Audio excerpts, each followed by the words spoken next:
Bapa di surga, kami bersyukur bahwa dalam kebaktian ini kembali ada kesempatan untuk membaca, mendengar, mempelajari, merenungkan sebagian firman.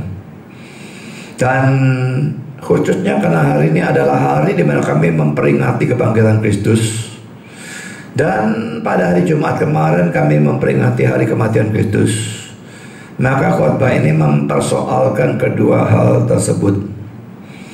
Kami mohon supaya Engkau hadir Tuhan, dan memimpin mengarahkan kami di dalam acara firman, baik dalam penyampaiannya maupun dalam penerimaannya, dan baik dalam penerimaannya di tempat ini maupun di tempat manapun juga, melalui streaming ataupun nanti melalui video YouTube dan sebagainya. Tuhan, kami berdoa untuk hamba-Mu dalam menyampaikan. Berikan kekuatan jasmani, pikiran, dan secara khusus suara yang seringkali terganggu. Dan tolong Tuhan berikan kata-kata, berikan pengurapan, berikan apapun yang Dia butuhkan, supaya seluruh pemberitaan ini terjadi dengan sebaik-baiknya, dengan benar, dan dengan sejelas-jelasnya. Dan biarlah semua dilengkapi, dibungkus dengan kuasa dan pekerjaan Roh-Mu, karena kami sadar tanpa itu semua akan sia-sia.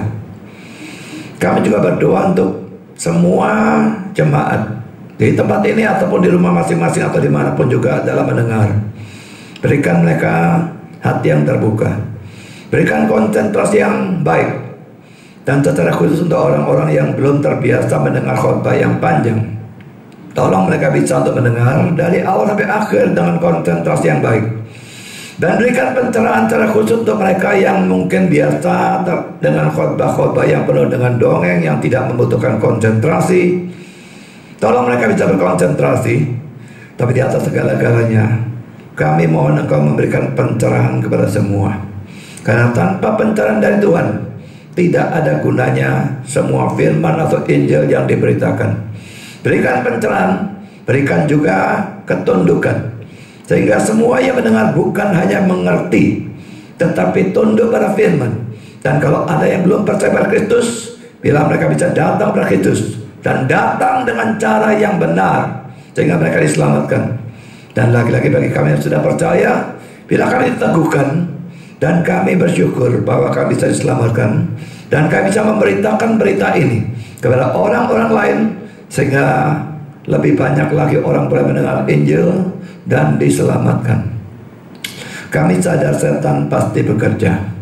Tolong kuatkan kami menghadapi godaan dan serangan setan di dalam bentuk apapun, supaya apapun yang setan lakukan, firman telah bisa disampaikan dan diterima dengan sebaik-baiknya. Juga kami berdoa untuk listrik maupun semua peralatan yang kami pakai, khususnya perekaman, dan juga untuk cuaca yang bisa saja mengganggu karena bisa memadamkan listrik. Tuhan jaga semuanya itu Tuhan, supaya jangan ada gangguan apapun sampai seluruh kebaktian ini selesai. Terima kasih Bapa, dalam nama Yesus kami berdoa. Amin. Saudara, khotbah Paskah ini saya berikan tema pengharapan dalam Kristus. Dan kita akan membaca teks yang agak panjang ya.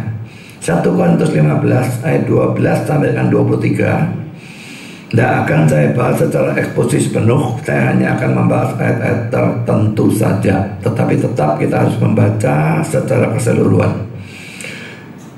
Jadi, bila mana kami beritakan bahwa Kristus dibangkitkan dari antara orang mati, bagaimana mungkin ada di antara kamu yang mengatakan bahwa tidak ada kebangkitan orang mati? Kalau tidak ada kebangkitan orang mati, maka Kristus juga tidak dibangkitkan. Tetapi andai kata Kristus tidak dibangkitkan, maka sia-sialah pemberitaan kami, dan sia-sialah juga kepercayaan kamu.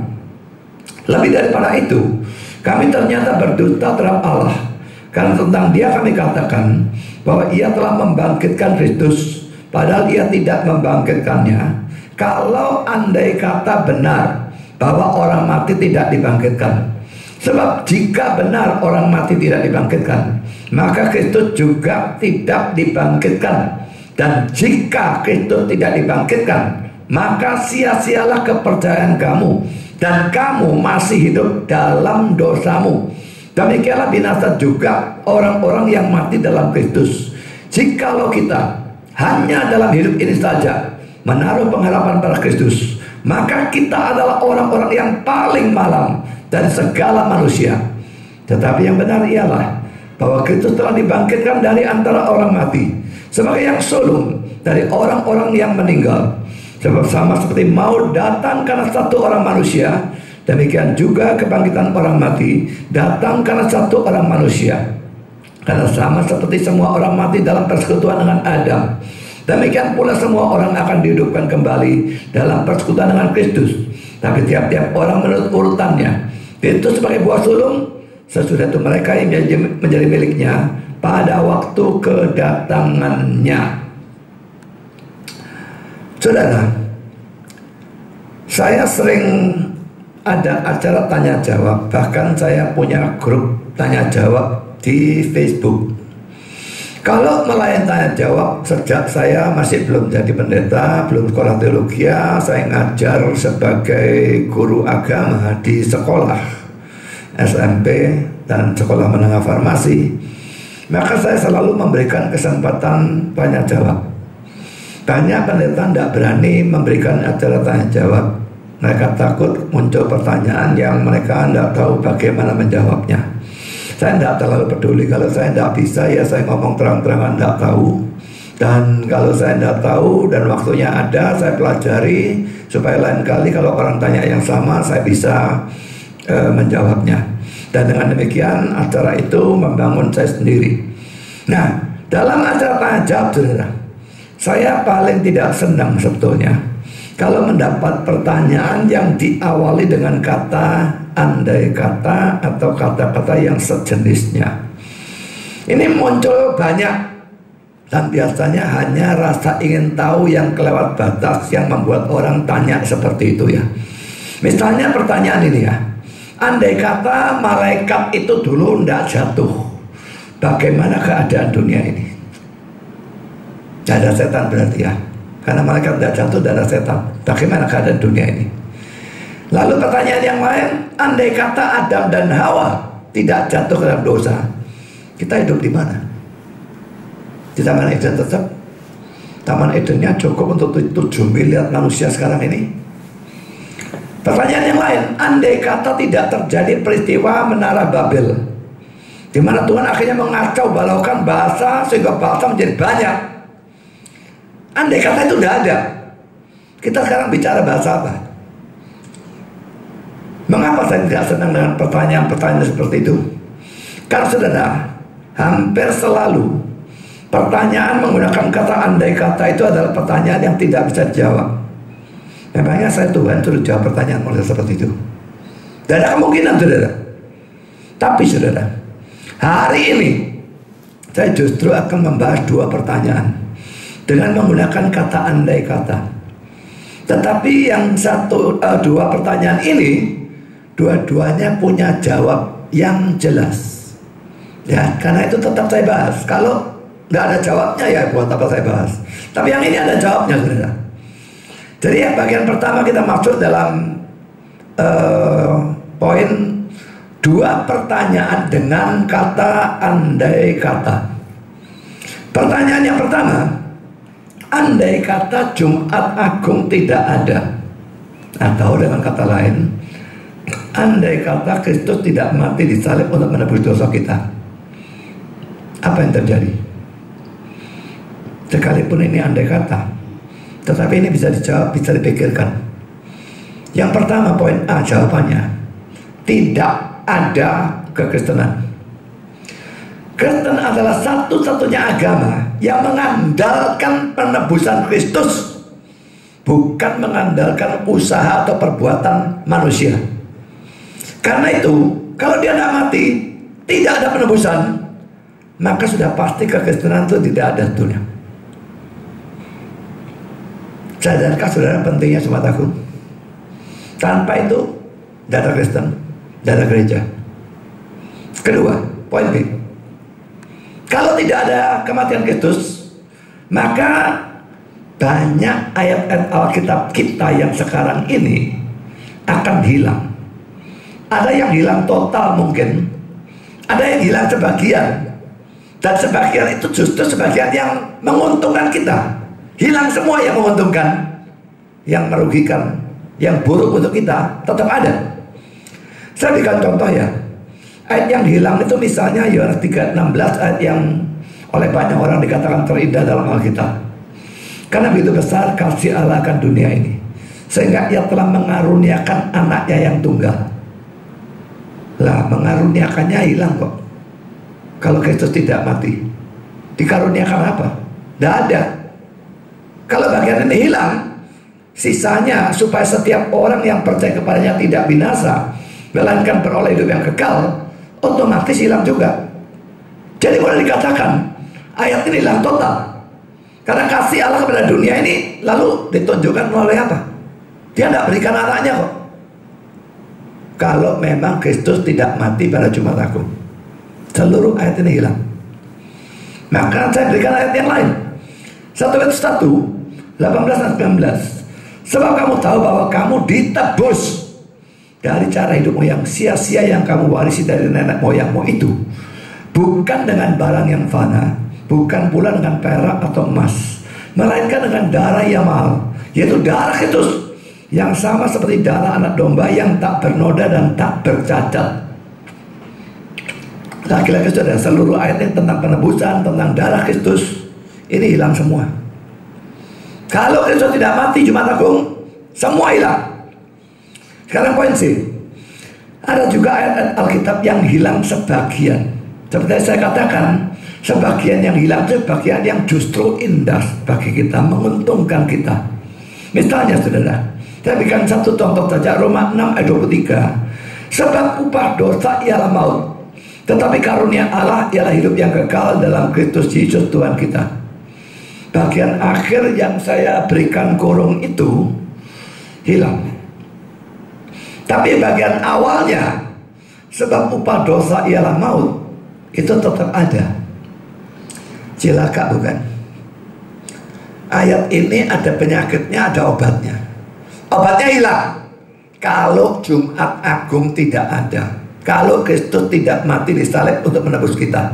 Obatnya hilang, karena itu memang satu-satunya obat. Tapi penyakitnya ini, upah dosa ialah maut, tetap ada. Kita semua berdosa, dan kita tetap akan mengalami maut. Baik kematian pertama pada waktu tubuh dan jiwa atau roh kita terpisah, dan juga kematian kedua pada waktu kita masuk neraka sekali dan selama-lamanya, yang disebut sebagai kematian yang kedua. Jadi saudara, kalau tidak ada Jumat Agung, begitu luar biasa, ayat Alkitab kita bukan lagi kabar baik. Tidak ada kabar baik, kabar baiknya hilang. Yang tersisa cuma kabar buruk. Sekarang kita masuk poin D. Apalagi yang terjadi? Semua manusia tetap ada di dalam dosa dan harus binasa di dalam dosa. Saya berikan beberapa poin. Pertama, mungkin manusia akan berusaha menyelamatkan dirinya dengan berbuat baik. Tapi saudara, Yesaya 64 ayat 6 setidaknya sebagiannya yang berbunyi, segala kesalahan kita seperti kain kotor tetap berlaku. Karena hukum Taurat tetap berlaku, maka dosa kita dinilai berdasarkan hal itu. Saudara, kalau kita dibandingkan dengan firman Tuhan, maka kita luar biasa buruk. Perhatikan ya, ayat ini mengatakan apa? Segala kesalahan kita seperti kain kotor. Dia bukan berkata segala dosa kita seperti kain kotor. Kalau ngomong dosa kita kayak kain kotor, itu sangat masuk akal. Ini tidak ngomong dosanya saudara, ini ngomong kesalahannya. Dan ayat ini tidak bilang sebagian atau sebagian besar kesalahan kita seperti kain kotor. Tidak. Ayat ini berkata segala kesalahan kita seperti kain kotor. Lagi-lagi ayat dukungan untuk khotbah kita, khotbah saya yang lalu dalam Jumat Agung. Manusia itu tidak bisa berbuat baik sama sekali sebetulnya. Manusia di luar Kristus. Segala kesalahan kita seperti kain kotor. Kain ini bersih-bersih teman juga enggak. Saya tidak tahu dicucinya berapa minggu sekali, saya tidak ngerti. Tapi pasti tidak terlalu bersih saudara. Tapi saudara, ini tetap beda dengan kain kotor ya. Kalau lap gombal begitu, kalau itu yang dijadikan penggambaran untuk segala kesalahan kita, ini betul-betul luar biasa celaka. Kalau segala kesalahan kita di hadapan Tuhan seperti kain kotor, bagaimana dengan segala dosa kita? Pikirkan. Masih mikir bisa selamat karena perbuatan baik? Jangan mimpi, saudara. Karena poin yang kedua, mungkin manusia akan berusaha mentaati firman Tuhan atau hukum Taurat, tetapi saudara, Galatia 2:16a yang berbunyi, tidak seorang pun yang dibenarkan oleh karena melakukan hukum Taurat tetap berlaku. Kalau pada khotbah Jumat Agung yang lalu saya kutip ayat ini kan, tidak bisa dibenarkan dengan berbuat baik, tapi ada pembenaran oleh iman. Tapi saudara, kalau Kristus tidak pernah mati, yang bagian ini hilang, saudara. Tapi tidak bisa dibenarkan oleh ketaatan pada Taurat, tetap ada.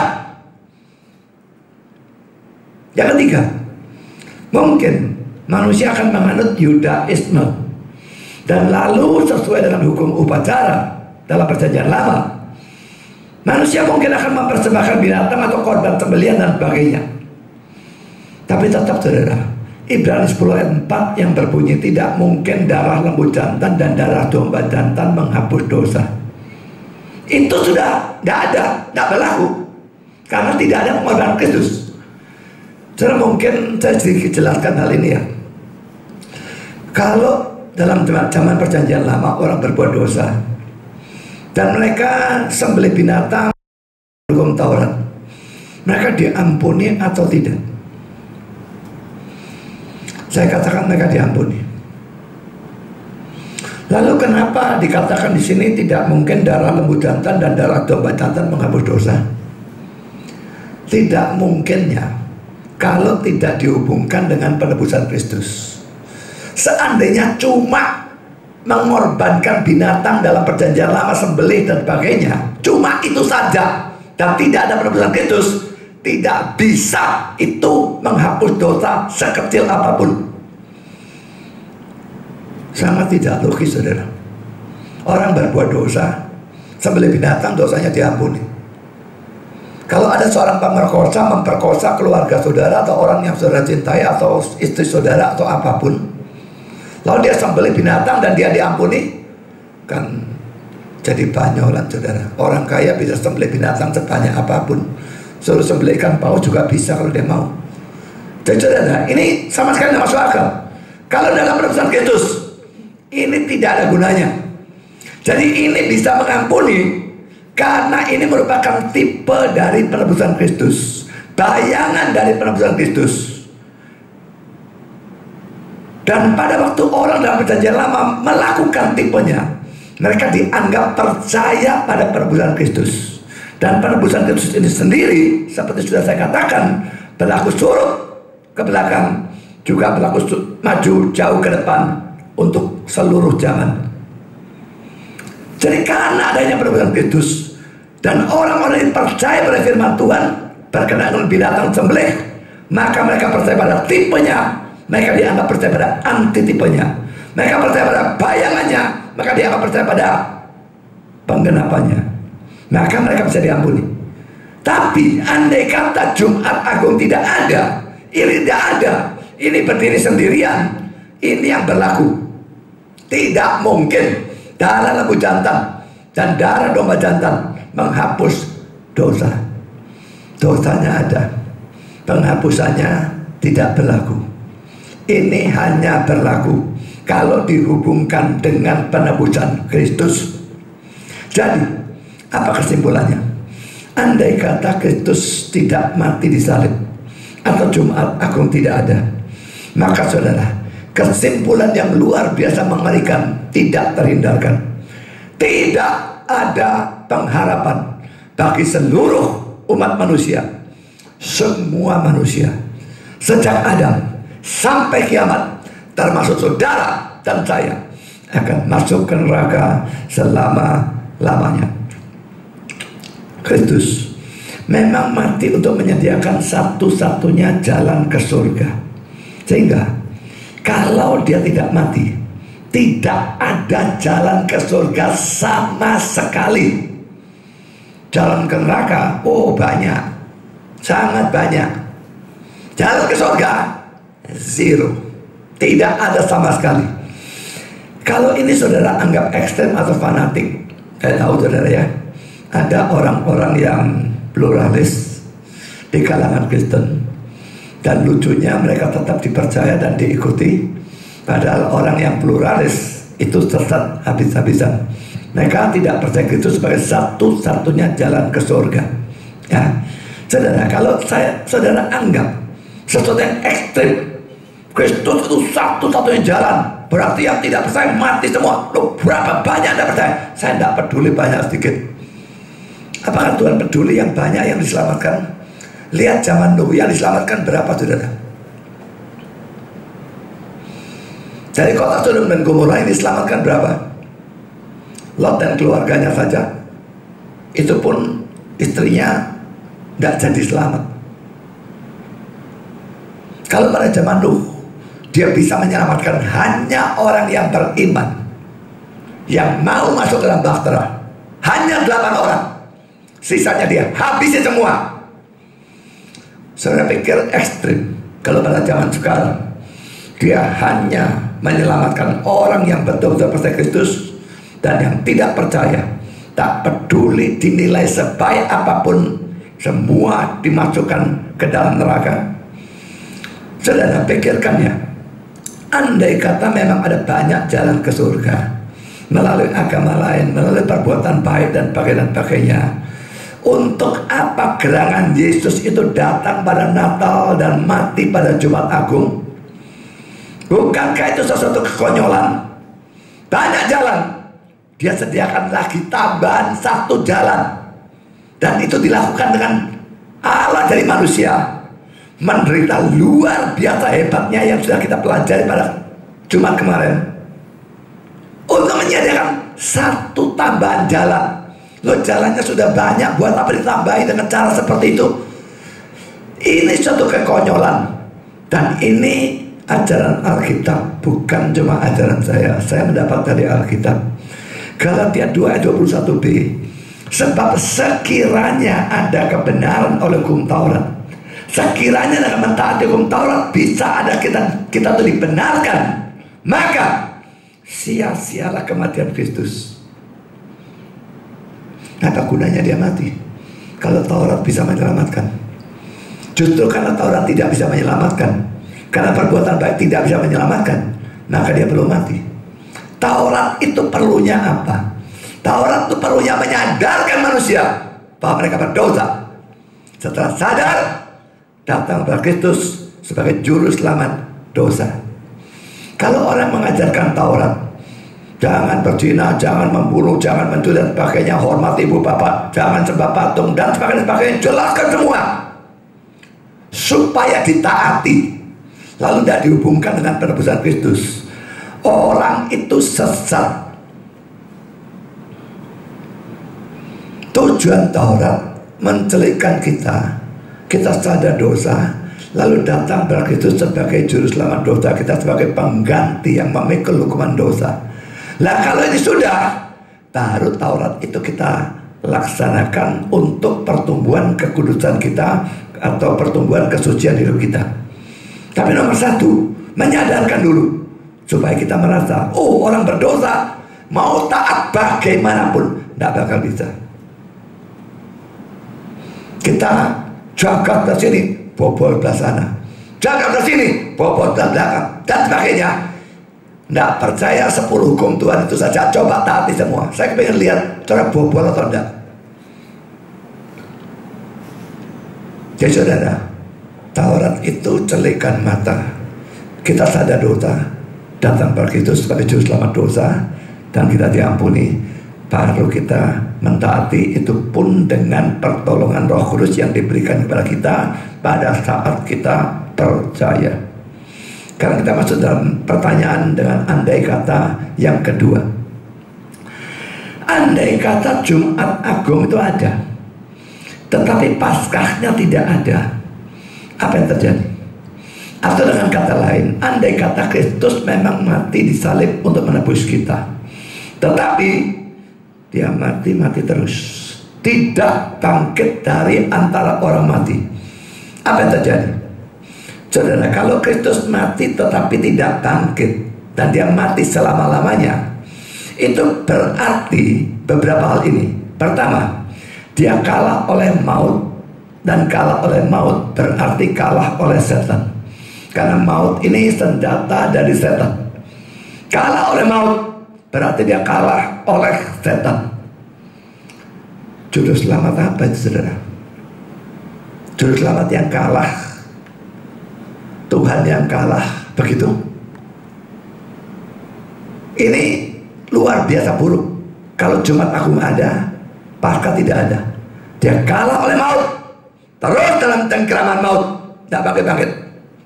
Dan dengan demikian kalah oleh setan. Tuhan yang kalah oleh setan itu bukan Tuhan. Karena yang kedua, poin B, hutang dosa tidak terbayar lunas. Karena maut itu adalah upah dosa. Bahwa dia mati dan terus ada di dalam kematian itu, berarti dia belum melunasi hutang dosa kita. Bahwa dia bisa bangkit menunjukkan bahwa maut yang adalah upah dosa sudah dibereskan. Berarti semua dosa orang-orang yang ditebus sudah dibereskan. Tapi bahwa dia tidak bangkit menunjukkan dosa-dosa belum dibereskan. Mungkin dibayar sebagian atau tidak dibayar sama sekali, saya tidak tahu. Tapi yang pasti tidak beres. Dan yang ketiga, kalau dia mati tapi tidak bangkit, maka mari kita lihat ayat ini. 1 Korintus 15 ayat 14, 17, dan 18. Tetapi andai kata Kristus tidak dibangkitkan, maka sia-sialah pemberitaan kami, dan sia-sialah juga kepercayaan kamu. Dan jika Kristus tidak dibangkitkan, maka sia-sialah kepercayaan kamu, dan kamu masih hidup dalam dosamu. Demikianlah binasa juga orang-orang yang mati dalam Kristus. Ada dua kata-kata ya. Yang warna merah itu pengandaiannya, andai kata Kristus tidak dibangkitkan, atau dalam ayat 17, jika Kristus tidak dibangkitkan. Lalu yang warna biru itu semua yang terjadi. Kalau dia mati tapi dia tidak bangkit, maka itu yang terjadi. Jadi ada 4 hal yang diberikan oleh Paulus. Pertama, sia-sialah pemberitaan kami. Paulus boleh ngotot memberitakan Injil, tidak ada gunanya karena tidak ada keselamatan.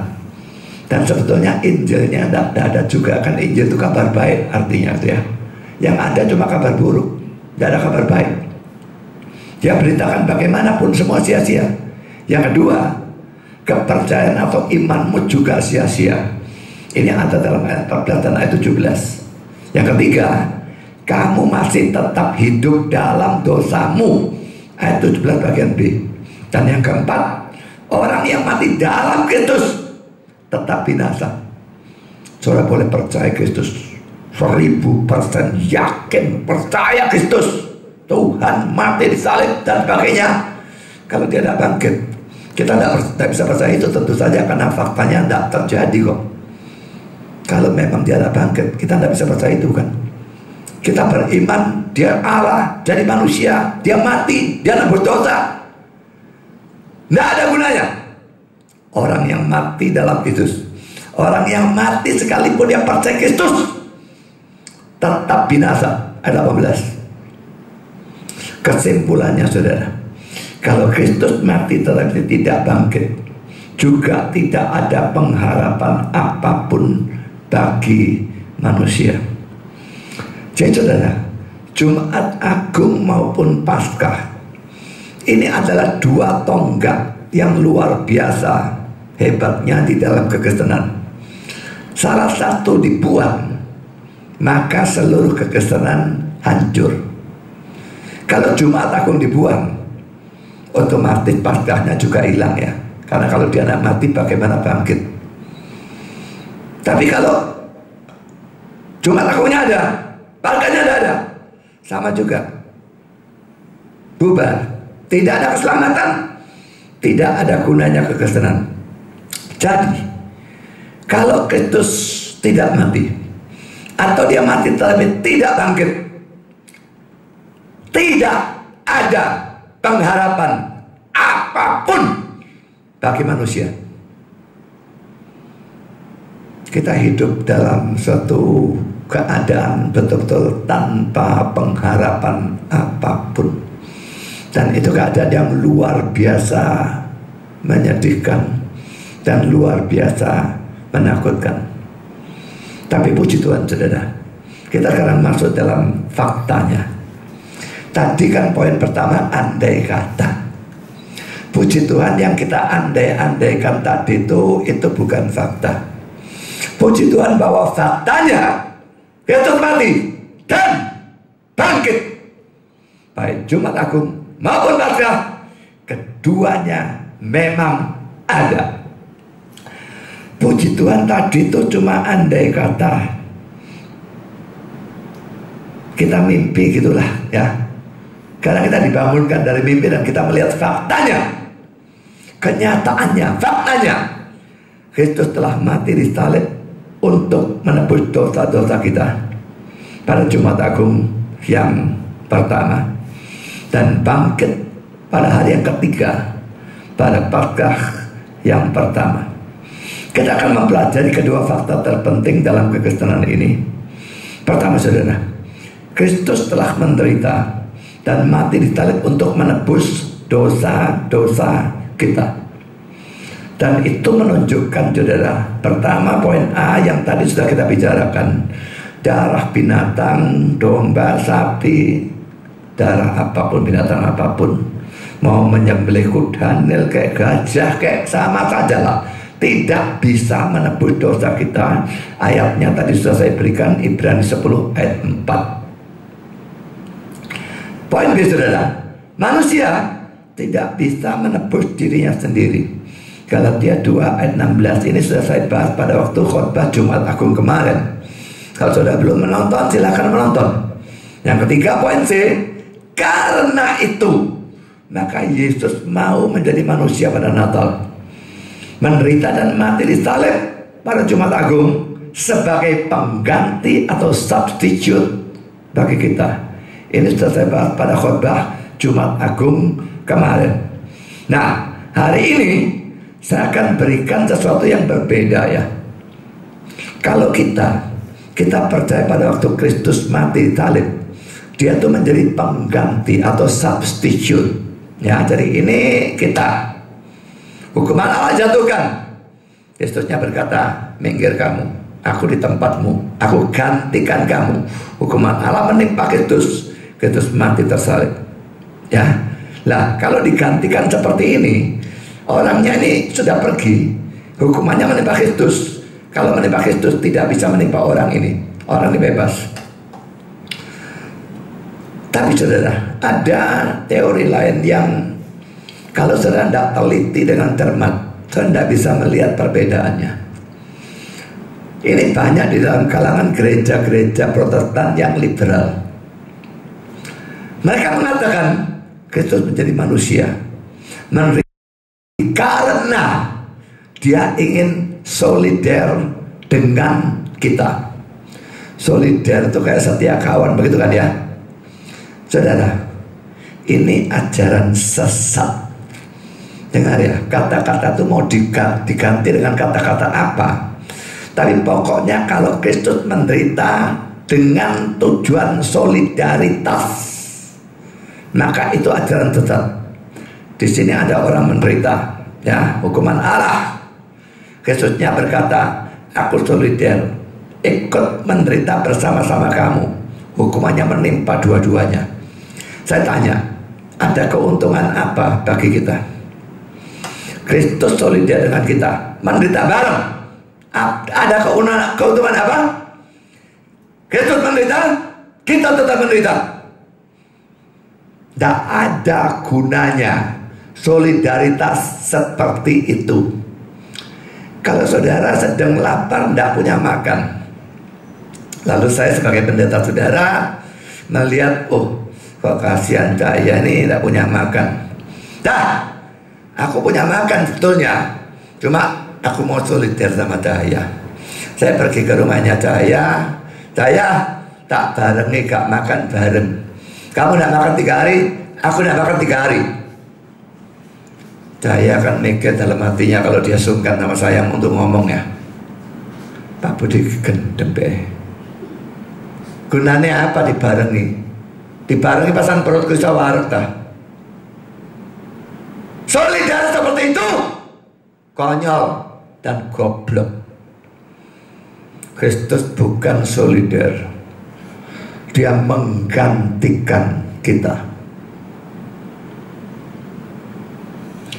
Kalau dia menjadi pengganti kita, beda kasus. Ini kita, hukuman Allah, dia sudah minggir kamu, hukumannya menimpa Kristus saja, kitanya bebas. Maka ada keuntungannya. Sudah melihat bedanya?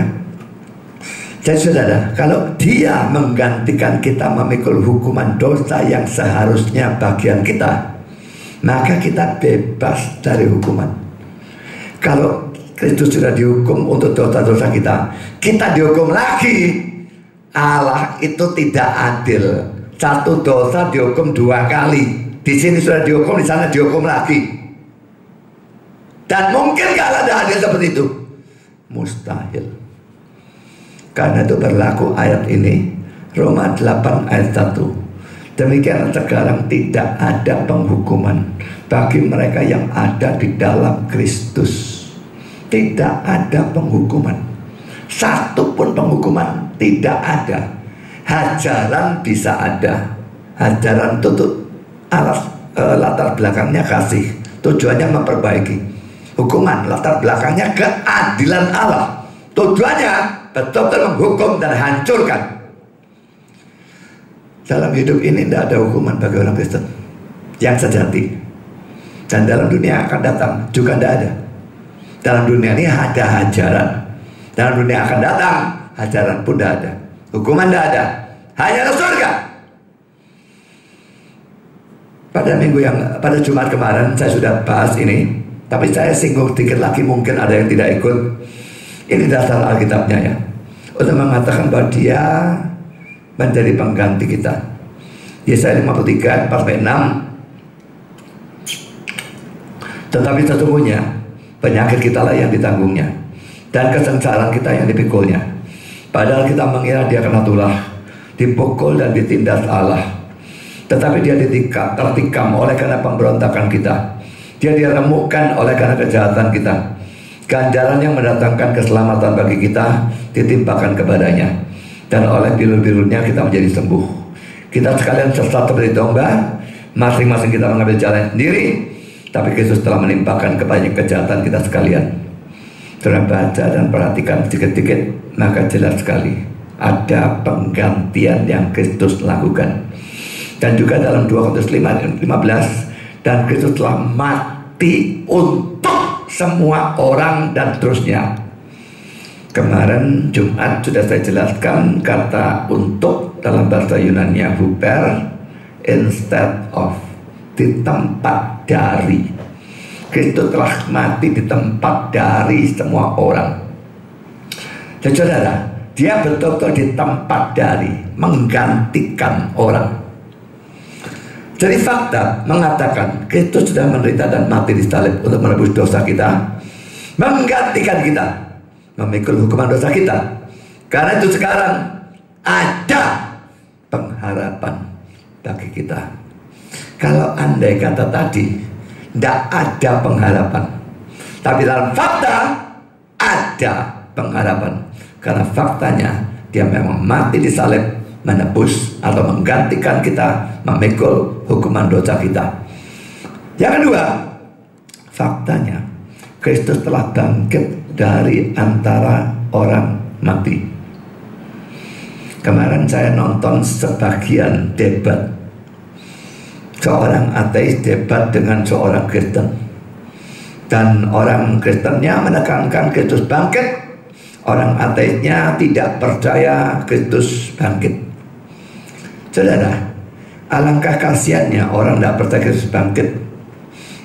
Berarti dia hidup dalam andai kata kita tadi ya. Dan tidak ada pengharapan. Tidak ada pengharapan bagi dia. Tapi saudara, orang mau percaya atau orang tidak mau percaya, itu tidak akan mengganggu faktanya, tidak akan mengubah fakta. Faktanya, Kristus telah bangkit dari antara orang mati. Kita lihat ayat 20 dan 21. Tetapi yang benar ialah, tadi kan andai kata Kristus tidak bangkit gitu ya. Sekarang bukan andai kata, yang benar. Tetapi yang benar ialah bahwa Kristus telah dibangkitkan dari antara orang mati sebagai yang sulung dari orang-orang yang telah meninggal. Sebab sama seperti maut datang karena satu orang manusia, yaitu Adam ya, demikian juga kebangkitan orang mati datang karena satu orang manusia, yaitu Kristus. Saudara, memang tidak aneh kalau orang tidak percaya pada kebangkitan, tapi saya akan berusaha menunjukkan keanehannya ya. Sekarang kita akan bahas poin A ya. Apakah ini merupakan sesuatu yang tidak masuk akal? Apakah kebangkitan itu merupakan sesuatu yang tidak masuk akal? Saudara, akan saya jawab dengan beberapa poinnya. Pertama, ini masuk akal kalau saudara memasukkan kemahakuasaan Allah ke dalam akal atau pikiran saudara. Pada waktu saudara mau menentukan bangkit itu masuk akal atau tidak masuk akal, kalau dalam pikiran ini kemahakuasaan Allah disingkirkan, maka ya jelas saja itu tidak masuk akal. Lalu siapa yang bangkitkan? Budi Asali, begitu? Dia tentu tidak bisa. Dokter, tidak bisa juga.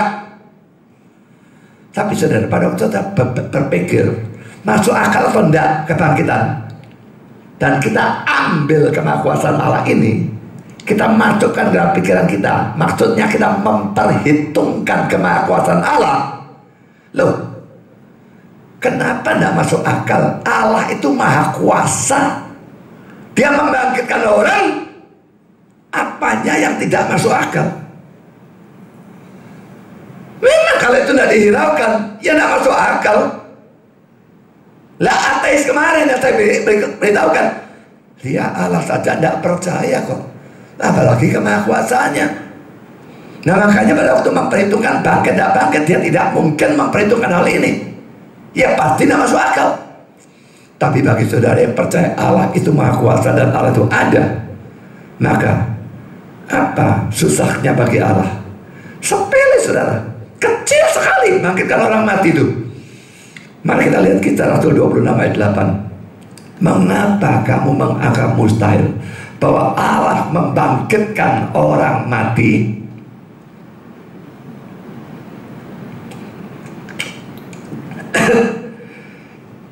Bisa menjawab pertanyaan itu tak? Mengapa kamu menganggap mustahil bahwa Allah membangkitkan orang mati? Percaya dia maha kuasa. Kalau dia maha kuasa, dia bisa membangkitkan dengan mudah. Saudara berurusan dengan pendeta Niko yang menurut dia mendapatkan perintah dari Yesus, berkata, diam, tenanglah kepada wabah virus corona dan juga dampak ekonominya. Dia berbicara itu katanya tergenapi pada Paskah ya. Hanya beberapa hari waktu itu ya, saya tidak ingat persis dia ngomongnya kapan, tapi beberapa hari, tidak sampai 1 minggu saya kira. Apakah mungkin dalam 1 minggu Allah yang Maha Kuasa menghapuskan virus corona dan efeknya dalam dunia ekonomi dan apapun? Bisa pada? Oh, saya percaya bisa. Berarti saya percaya pendeta Niko. Yang saya ragukan bukan Allah bisa atau tidak bisa untuk menghapuskan virus corona dan efeknya dalam dunia ekonomi. Yang saya ragukan adalah apakah dia memang mendapatkan berita Yesus untuk berkata, diam, tenanglah kepada virus corona dan efeknya dalam dunia ekonomi. Tahu dari mana dia memang dapat itu atau tidak? Itu kan klaim dia.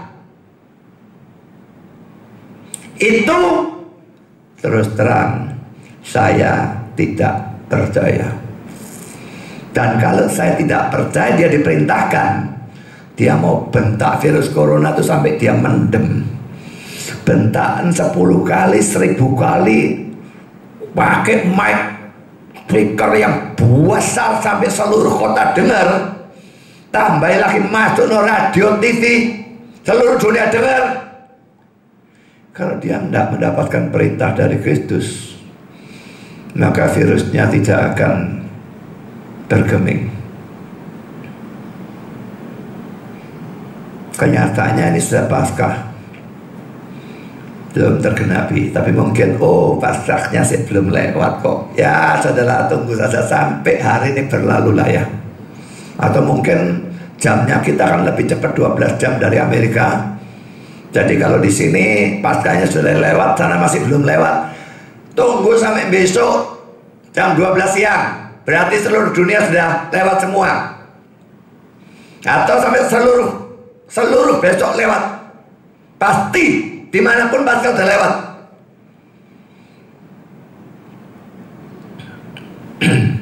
Kalau Kristus memang perintahkan, saya percaya bisa.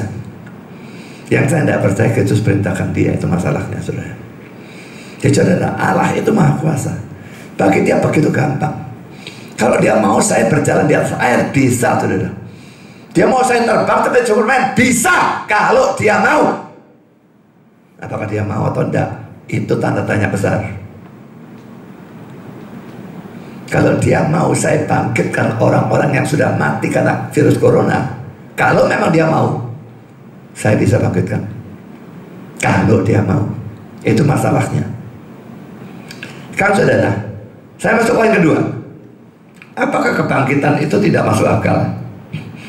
Dan saya mengajak menganalisa secara logika. Dalam hal ini tidak membicarakan ayat, tapi kata-kata orang ini pakai logika. Seseorang bernama Blaise Pascal mengatakan kata-kata ini.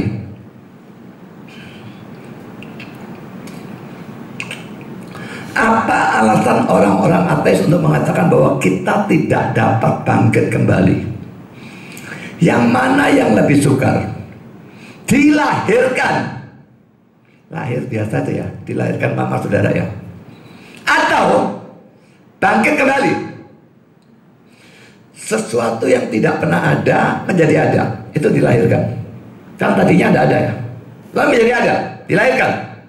Atau sesuatu yang sudah ada menjadi ada lagi. Saudara, mati itu apa sih?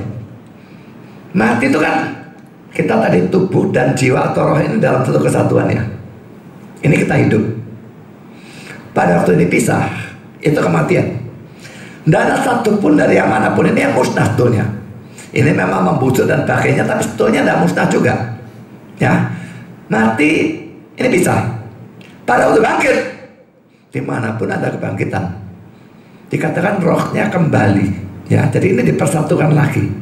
Jadi tadinya ada, bersatu, pisah, tetap ada.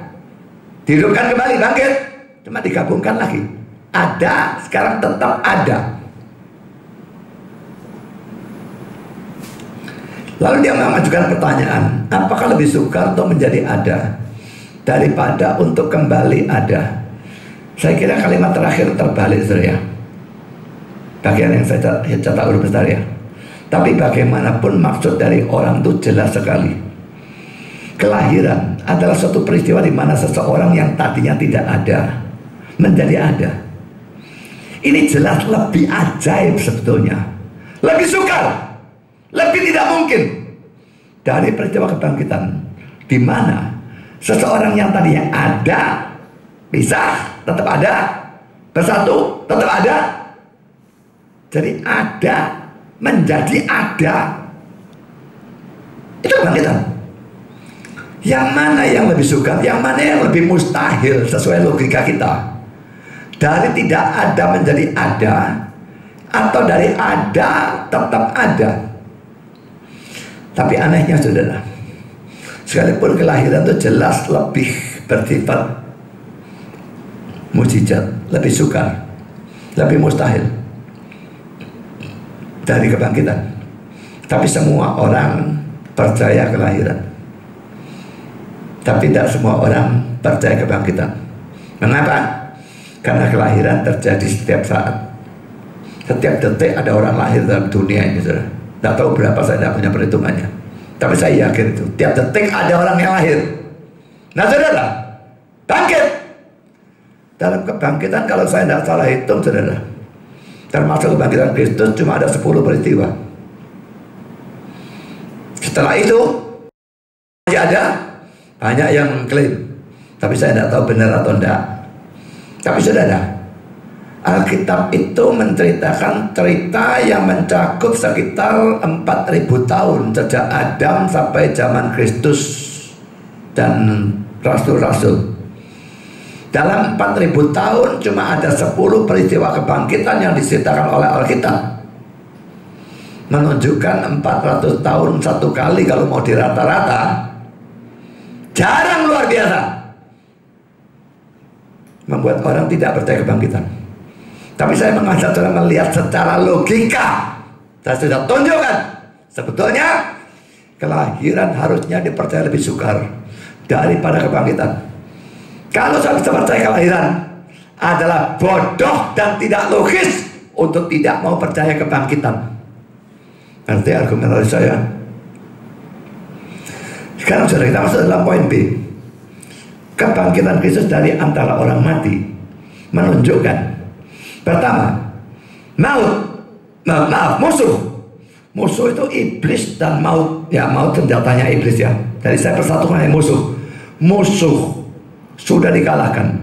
Dia bangkit, dia mengalahkan maut. Dan maut itu senjata iblis, maka berarti iblisnya juga dikalahkan. Kejadian 3:15 dan 1:15 ayat 57.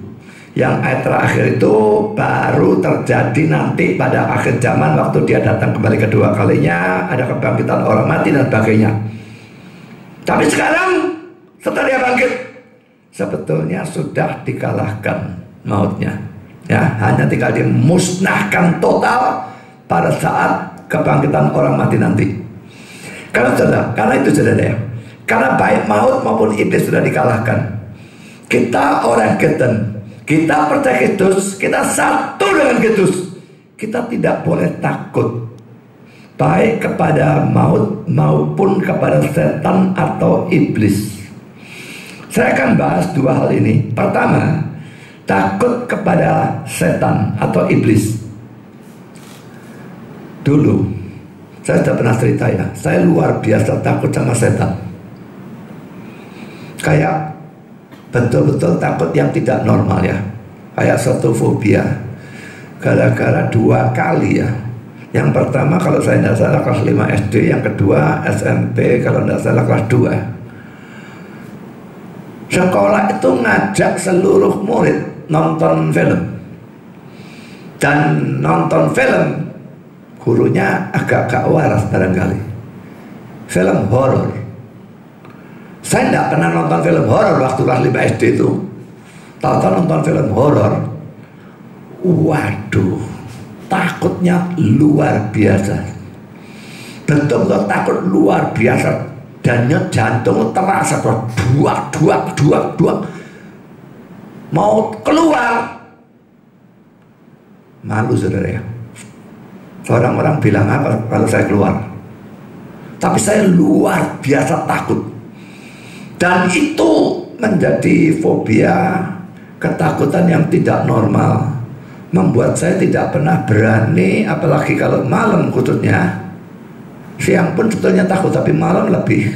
Tidak berani berada sendirian dimanapun.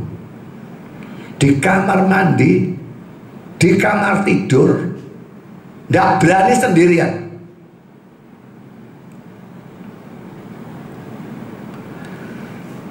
Baru setelah saya dewasa dan saya percaya Kristus tahun 74, 75 kira-kira segitu, berarti umur sekitar 20, 21. Nggak langsung hilang, tapi berangsur-angsur hilang. Dan akhirnya sekarang saya nonton film horor, saya seneng banget. Nggak takut lagi, saudara. Lah, setan itu nggak perlu ditakuti kalau kita punya Kristus. Kristus itu Allah sendiri, dan kita bukan cuma Kristus tok di dalam ya. Bapa, Anak, Roh, Allah Tritunggal ada di dalam setiap orang yang percaya. Mestinya seperti Stephen Tong pernah katakan, setan yang takut orang Kristen bukan orang Kristen takut setan.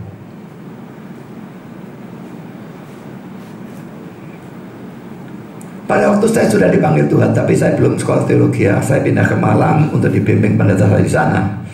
Di sana saya kos, saudara ya. Dan ini satu sharing yang akan saya berikan. Saya jarang sharing, tapi saya pengen sharing kali ini. Pada waktu saya kos itu, ada satu teman kos yang entah belajar dari mana, dia tuh bisa mandengi satu lilin ya. Dinyalakan lilinnya, dipandangi dari jarak 2-3 meter, hanya dipandangi begitu saja, apinya mati sendiri.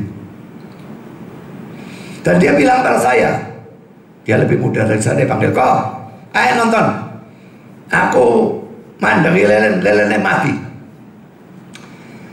Saya bilang, "Gak, itu dari setan, aku gak mau lihat." Tapi suatu kali, yang memang kocok kos kok, masuk ke kamarnya itu biasa saja. Saya masuk ke kamarnya, kamarnya gelap gulita, cuma ada lilin, dia sedang latihan. Dia tiarap di ranjangnya. Tadi ada masuk, teman-teman, lihat lilin itu tak pandangi mati. Dan tidak mungkin mati karena angin, tidak ada angin. Semua lubang angin, bahkan lubang kunci sama dia ditutup.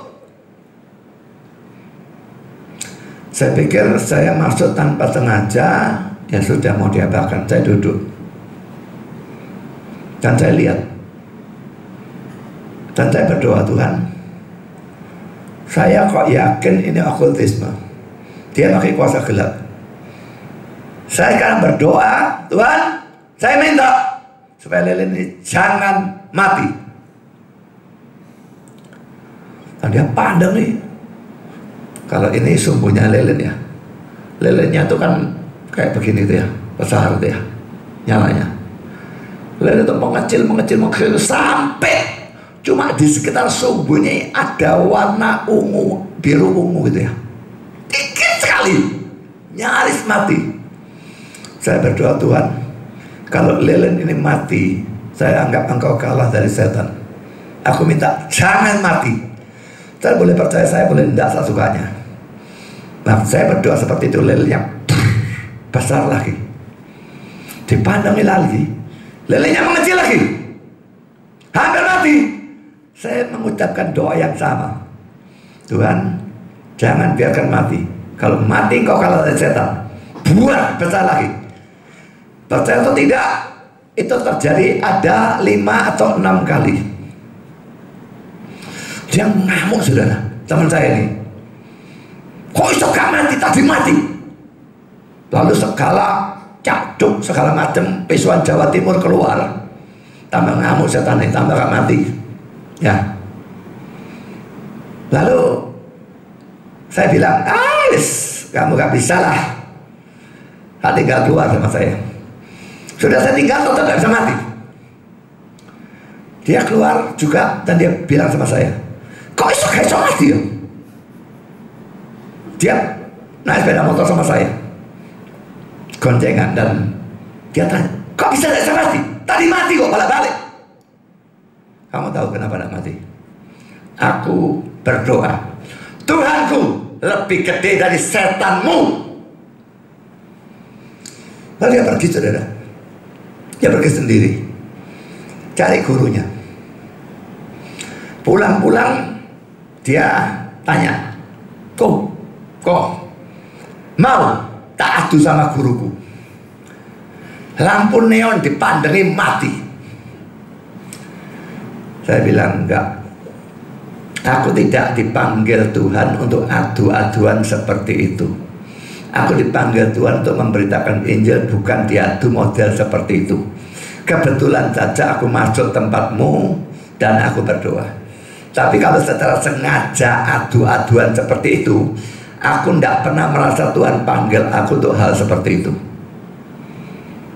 Tapi saya yakin andai kata betul-betul diadu, lah setannya gurunya memang mungkin lebih hebat dari setannya dia. Tapi bahkan iblis pun bukan tandingan dari Kristus. Kristus sudah mengalahkan iblis pada waktu dia bangkit dari antara orang mati. Saya akan berikan kesaksian yang lain, saudara. Ini juga terjadi sekitar saat saya ada di Malang. Saya ada di Malang tuh 7 tahun, saudara ya. Mulai tahun 78 sampai tahun 85 baru sekolah teologi ya. Jadi 7 tahun di sana, saya pulang pergi Surabaya, Malang. Karena orang tua saya di Malang, orang tua saya di Surabaya, dan saya tinggal bersama orang tua kan ya. Nah, ya 2 minggu, biasanya 3 minggu sekali saya pulang. 1 malam atau 2 malam kembali lagi ke Malang. Nah, satu kali pada waktu saya pulang, tante saya tuh berkata, di kamarmu tuh ada setan nih. Omong kosong, aku tidur di sana malam ya tidak pernah ada kok. Dia cerita, ommu tuh baru datang dari Jakarta. Om saya tuh adiknya tante saya, ya adiknya mama saya juga. Mama saya sudah meninggal. Om saya dari Jakarta datang dan dia bukan orang Kristen, dia kafir. Dia tidur di kamar saya. Dan katanya tante saya di kamar itu ditaruh abu dari anak kakak saya yang meninggal pada usia 1,5 tahun. Dikremasi, sementara belum dibuang ke laut, abunya ditaruh di lemari besi di dalam kamar saya itu. Saya bilang, tetap ngomong kosong lah, saya gak percaya. Lah dia bilang, om saya itu tidur di dalam kamar. Bukan tidur, dia cuma berbaring lah di ranjang ya. Lah kamar itu kalau dari sudut, dari dalam ya, ada pintu kawat kasa yang jeblek-jeblek ini ya. Di luarnya ada pintu kayu nutup blek, bisa dikunci dan sebagainya. Nah tapi waktu itu tidak dikunci pintu kayunya. Waktu om saya ada di dalam, tahu-tahu pintunya yang buka sendiri, yang pintu kayunya, bukanya ke arah luar. Habis kawat kasa di bagian dalamnya ada korden, jadi dia tidak bisa lihat keluar. Tapi dia tahu tetap pintunya tuh buka. Dia tanya, siapa itu? Tidak ada yang jawab. Pintunya nutup sendiri. Terulang sampai 3 kali. Dia pikir pintunya tidak jegrek. Dia pergi, pintunya tuh jegrek kok. Kok bisa buka sendiri dari mana? Takut dia tidak berani tidur sana. Keluar, tidak mau dia tidur situ lagi. Dan itu diceritakan kepada saya pada waktu saya datang. Saya tetap anggap, omong kosong. Malam itu saya tidur di sana tanpa sedikit pun mikir ada setan, ada apa, karena saya tidak percaya. Bukan saya tidak percaya adanya setan, saudara ya, tapi saya tidak percaya cerita itu pokoknya. Pada waktu malam saya tidur, saya kalau tidur selalu mati lampu ya, total mati lampu. Saya tidur dan betul-betul ngalami mimpi buruk. Saya tidak ingat persis mimpi apa, tapi itu mimpi, betul-betul mimpi, nightmare tuh ya, buruk sekali. Pokoknya mimpinya menakutkan, cuma saya lupa mimpinya apa. Tengah malam saya bangun Betul-betul bangun, bukan tidur. Dan keringat dingin semua. Tahu-tahu saya mendengarkan suatu teriakan. Dan teriakan itu teriakan anaknya kakak saya itu.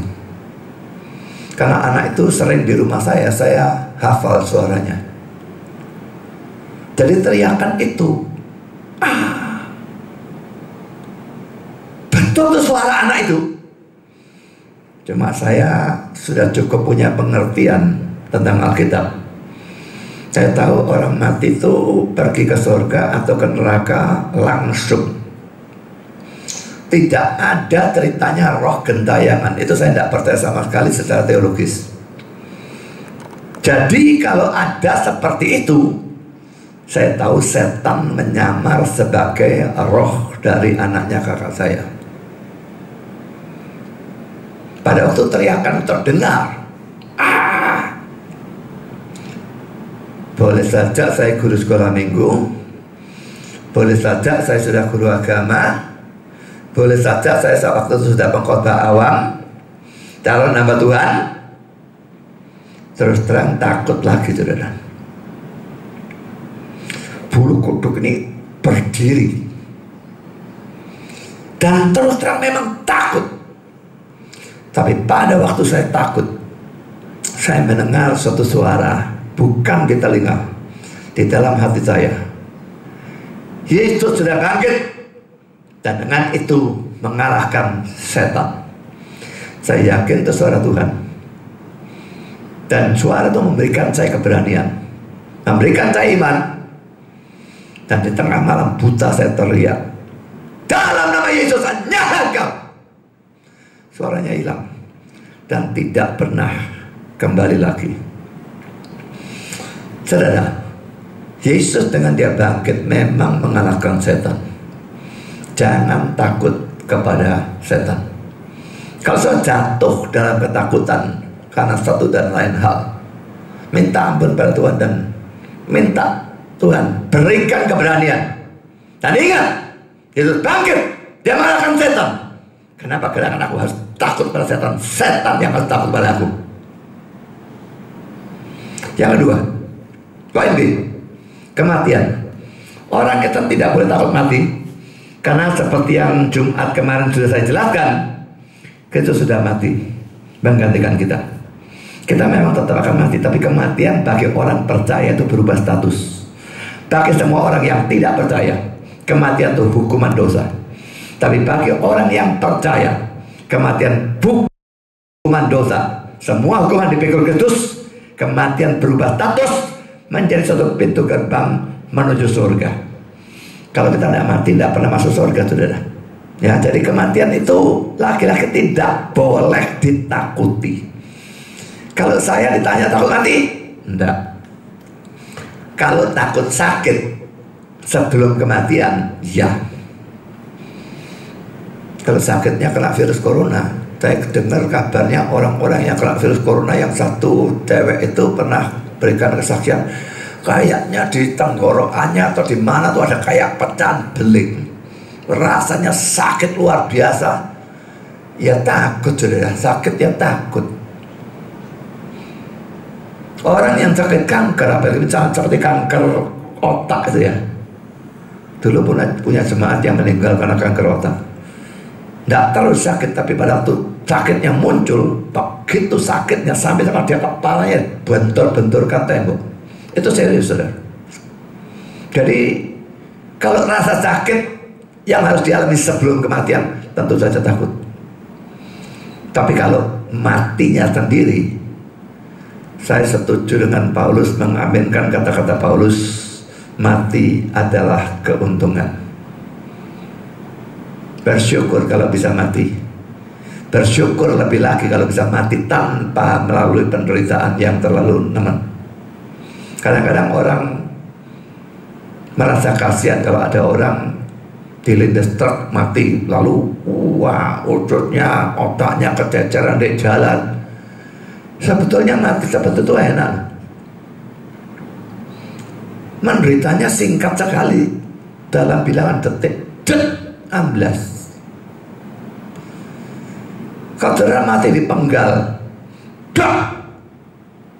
mungkin merasa sakit, mungkin saya tidak tahu. Tapi kalaupun merasa sakit, singkat sekali, habis sudah. Tapi kalau saudara mati karena penyakit yang menyiksa, bisa bertahun-tahun dan sebagainya, itu yang sangat tidak enak. Tapi kematian itu sendiri menyenangkan, membawa kita ke surga. Kalau saudara takut mati, berarti saya tidak yakin masuk surga. Kalau saya tidak yakin masuk surga, iman saudara tidak beres. Saya yakin saudara memang tidak masuk surga.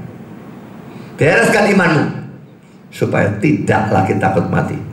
Tapi bagi orang yang tidak takut mati, tidak berarti boleh cari mati. Adalah hukum Tuhan. Kasih sesama seperti diri sendiri, harus jaga supaya tidak mati. Harus. Tapi kalau sudah dijaga dan tetap mati, kita bersyukur kita mati karena kita masuk surga. Sekarang poin yang kedua, saudara. Kebangkitan Kristus dari antara orang mati menunjukkan hutang dosa sudah dibayar lunas dan pembayarannya telah diterima oleh Allah. Poin A, Yesus membayar hutang dosa itu kepada Allah, bukan kepada setan. Saya pernah mendengar langsung suatu khotbah dari seorang pendeta perempuan, pendeta atau penginjil saya lupa. Dan dia mengatakan bahwa pada waktu manusia jatuh ke dalam dosa, manusia jadi milik setan. Karena itu Yesus mati membayar kepada setan supaya bisa mendapatkan manusia kembali. Ini ajaran salah atau ajaran sesat. Karena pada waktu manusia berbuat dosa bukan kepada setan, tapi kepada Tuhan. Karena itu pembayaran dosa, pembayaran hutang dosa oleh Kristus jelas harus ditujukan kepada Tuhan, dan setan sama sekali tidak berhak menerima pembayaran hutang tersebut. Karena poin B, kalau pembayaran itu tidak diterima oleh Allah, atau kalau hutang dosa itu belum lunas, maka Yesus harus tetap ada di dalam kematian yang merupakan upah dosa. Roma 6:23. Fakta bahwa dia bisa bangkit menunjukkan bahwa pembayaran hutang itu telah diterima oleh Allah, dan hutang dosa manusia, orang pilihan, sudah betul-betul lunas. Kan itu fakta bahwa Yesus sudah bangkit dari antara orang mati, menjamin keselamatan kita. Ada beberapa fakta ya. Pertama, katakanlah sudah selesai. Kedua, dia bisa bangkit. Ketika dia naik ke surga, diterima oleh Allah, duduk di kanan Allah. Semua ini menjamin karya keselamatan yang Kristus lakukan di atas kayu salib sudah selesai. Dosa kita, orang pilihan, sudah habis. Betul-betul sudah dibereskan tanpa ada satu pun yang tersisa. Jadi kalau kita mati, tidak ada satu pun yang harus kita pikul sendiri hukumannya, karena semua dibereskan oleh Kristus. Jadi saudara, dua fakta ini, Jumat Agung dan Paskah, memberikan atau menyediakan pengharapan kepada kita manusia. Tanpa salah satu saja tidak ada pengharapan, tapi dengan dua-dua ada. Bagi kita orang percaya diberikan, tersedia pengharapan. Saudara, kalau kita kembali pada zaman 6.000 tahun yang lalu, pada waktu Adam jatuh dalam dosa, ada Kejadian 3, rasanya kayaknya tidak ada pengharapan ya. Mereka mati secara rohani langsung ya, dan akan mati secara jasmani. Dan pada saat itu Tuhan berkata kepada setan atau ular, jelas bukan pada ularnya, pada setannya yang di dalam ularnya gitu ya, aku akan mengadakan permusuhan antara engkau dan perempuan ini, antara keturunanmu dan keturunannya. Keturunannya akan meremukkan kepalamu, dan engkau akan meremukkan tumitnya. Kejadian 3:15. Ini dianggap sebagai Injil yang pertama. Sekalipun kata-kata ini diucapkan oleh Tuhan kepada setan atau ular, tapi kata-kata ini dimaksudkan memberikan suatu janji dan pengharapan kepada manusia yang seolah-olah tidak ada pengharapan. Janji itu digenapi pada kematian dan kebangkitan Kristus. Pada kematian Kristus, iblis meremukkan tumitnya. Tapi pada waktu kebangkitan Kristus, Kristus meremukkan kepala setan. Kalau dua orang berkelahi, saudara, yang satu remuk tumitnya, yang satu remuk kepalanya, yang menang siapa? Yang remuk tumitnya. Dia bukan menang tanpa menderita. Kristus makanya menderita, mati. Ini yang dimaksud dengan remuk tumit. Tapi dia bangkit, dia remukkan kepala setan. Dan dalam pertarungan itu jelas dia yang menang. Sebetulnya ya, dalam arti tertentu kematian Kristus pun menunjukkan kemenangan. Dia bisa mengalami rasa takut yang dialami di Taman Getsemani waktu dia berdoa dan sebagainya, Matius 26 ayat 36 sampai 46. Dia bisa bertanda ejekan, turun dari salib itu dan sebagainya, Matius 27 ayat 39 sampai 44, dan macam-macam hal yang lain. Tapi bagaimanapun, salib dan kematian kelihatan sebagai kekalahan. Tapi kebangkitan tidak ada kelihatan kalah apapun. Secara mutlak menunjukkan kemenangan Kristus. Melalui kematian dan kebangkitan Kristus inilah ada pengharapan bagi kita. Dan karena itu di dalam 1 Timotius 1 ayat 1 dikatakan bahwa Kristus Yesus adalah pengharapan kita. Dan ini yang saya jadikan tema dari khotbah Paskah ini, pengharapan di dalam Kristus. Kita baca 1 Timotius 1 ayat 1. Dari Paulus, Rasul Kristus Yesus menurut perintah Allah Juru Selamat kita, dan Kristus Yesus dasar pengharapan kita. Nggak tahu dari mana gerangan muncul kata dasar.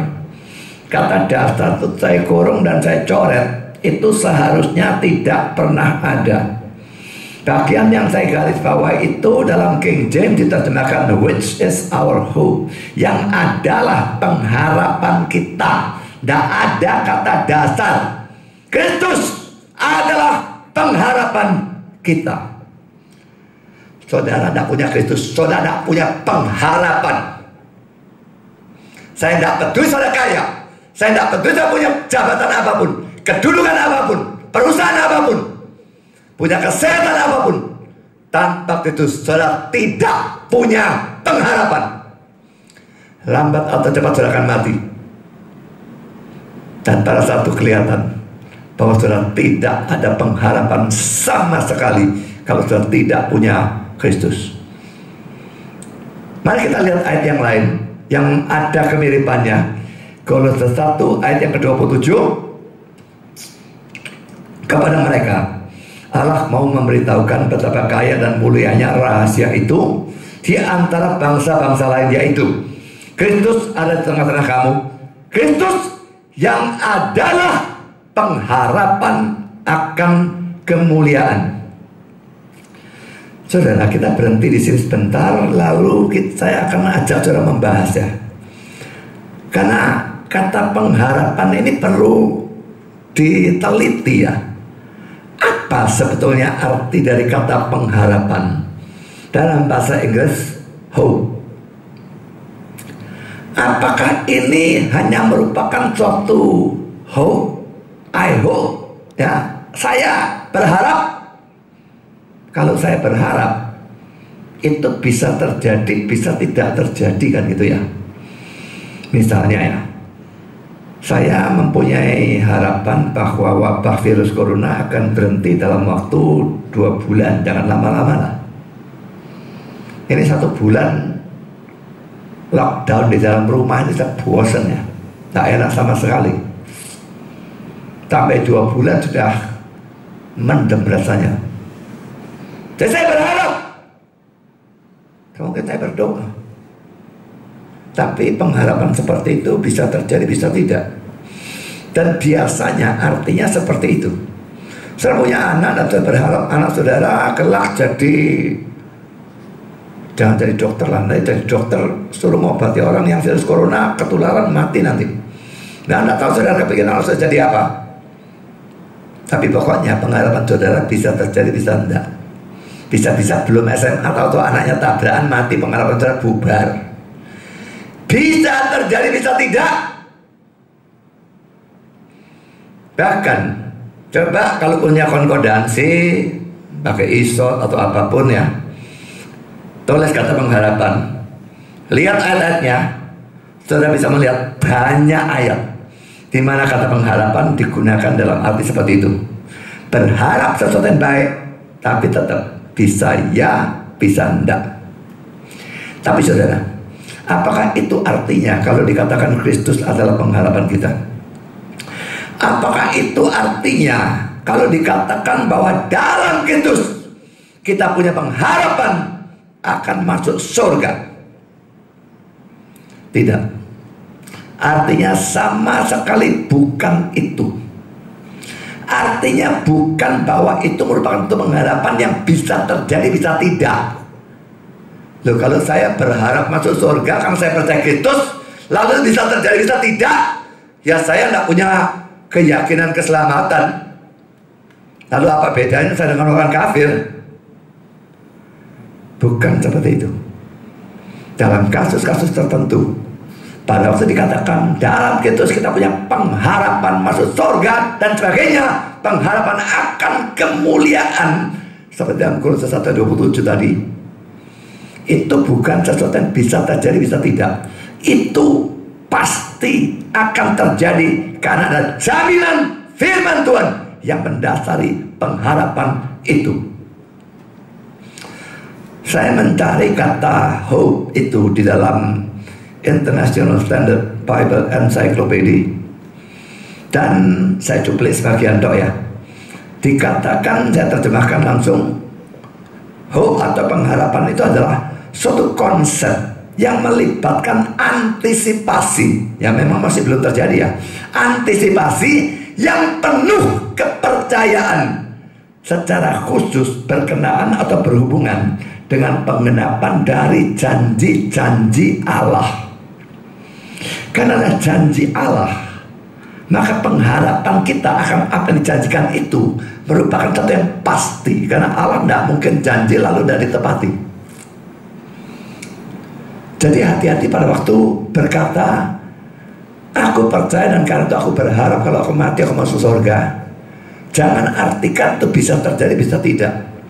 Itu pasti terjadi, asal percayanya betul-betul benar. Saya berikan satu contoh ayat saja ya.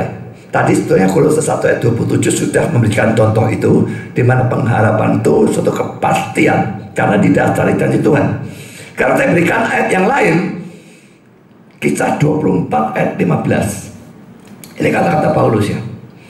Aku menaruh pengharapan kepada Allah, sama seperti mereka juga, bahwa akan ada kebangkitan semua orang mati, baik orang-orang yang benar maupun orang-orang yang tidak benar. Coba lihat ya, dia berharap akan ada kebangkitan orang mati, semua orang mati bangkit. Benar tidak benar, Kristen atau tidak Kristen, semua bangkit. Pengharapan yang di sini, bisakah diartikan Paulus berharap itu bisa terjadi, bisa tidak? Ya konyol saudara rasul ini kalau memang pengharapannya diartikan seperti itu. Tentu mustahil mengartikan seperti itu. Dia berharap dan dia yakin pengharapan itu terjadi. Akhir zaman, tidak tahu kapan itu, semua orang dibangkitkan. Apakah orang-orang yang benar maupun orang-orang yang tidak benar. Jadi sedikitnya saya sudah memberikan dua ayat, Kolose 1:27 dan Kisah 24 ayat 15, di mana kata pengharapan bukan diartikan sebagaimana pada umumnya. Saya berharap dan itu bisa terjadi, bisa tidak. Tidak. Pengharapan ini pasti karena didasarkan janji Tuhan, dan Tuhan tidak mungkin tidak menepati janjinya. Jadi pada waktu dikatakan bahwa dalam Kristus kita punya pengharapan untuk masuk surga, itu bukan mudah-mudahan, kemungkinan besar dan sebagainya. Itu sesuatu yang pasti terjadi. Puji Tuhan. Orang Kristen yang percaya Kristus harus punya keyakinan keselamatan. Kalau saudara belum punya, saudara belum Kristen, datanglah kepada Kristus dengan benar. Sekarang kita masuk dalam poin yang ketiga. Tanggapan kita, iman.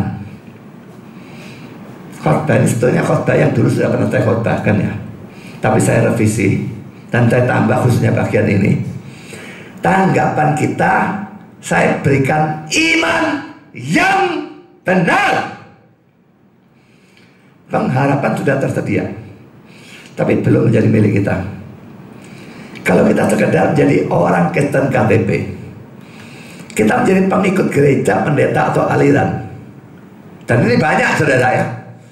Kristen KTP itu perhitungan saya paling sedikit ada 90% dari orang Kristen. Paling sedikit. Yang asli itu paling banyak. Kalau sudah mencapai 10%, saya sudah surprise. Pengikut gereja, pendeta atau aliran, ini luar biasa banyak ya. Begitu banyaknya saudara, kalau main Facebook saudara melihat hal itu dengan jelas. Sampai-sampai ada satu orang yang membuat status di Facebook, makian Tuhan. Jadi caci makilah Tuhan orang itu. Orangnya bisa tidak ngamuk, tapi caci makian atau serang pendetanya atau gerejanya, ngamuk pulang tanduknya. Dan itu fakta ya. Akhir-akhir ini yang pendeta konyol-konyol ini berikan segala macam ajaran yang tidak karu-karuan itu banyak.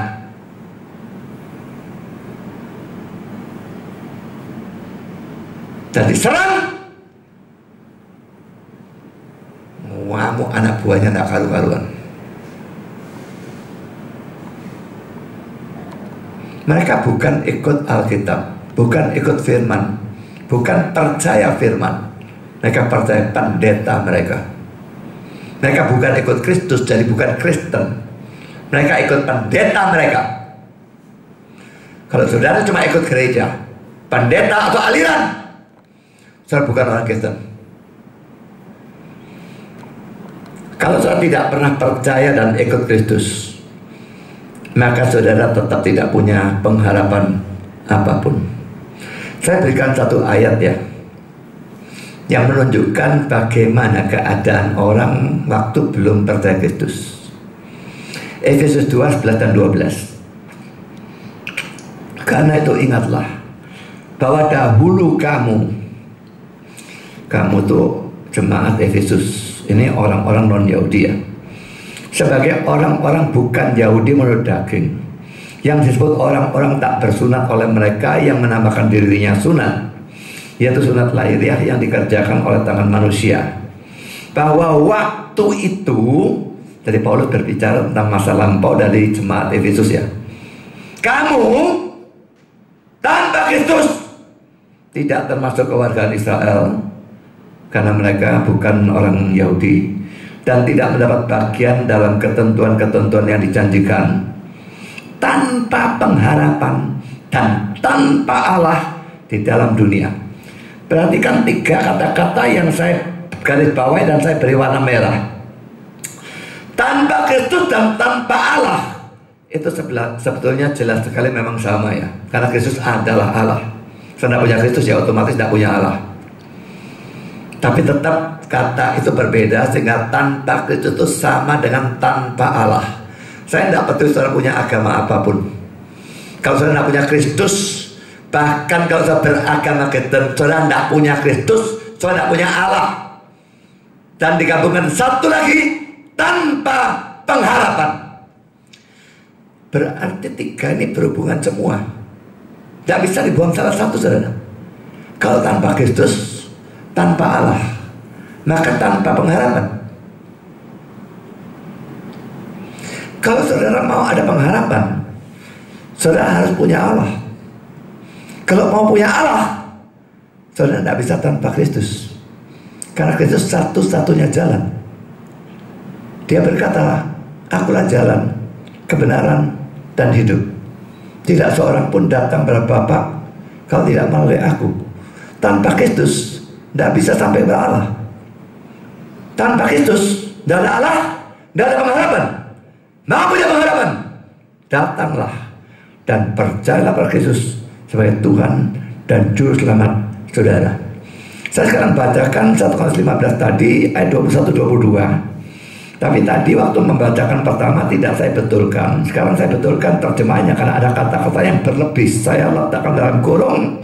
Itu tidak seharusnya ada. 2 kali kata-kata persekutuan dengan, tidak boleh ada seharusnya.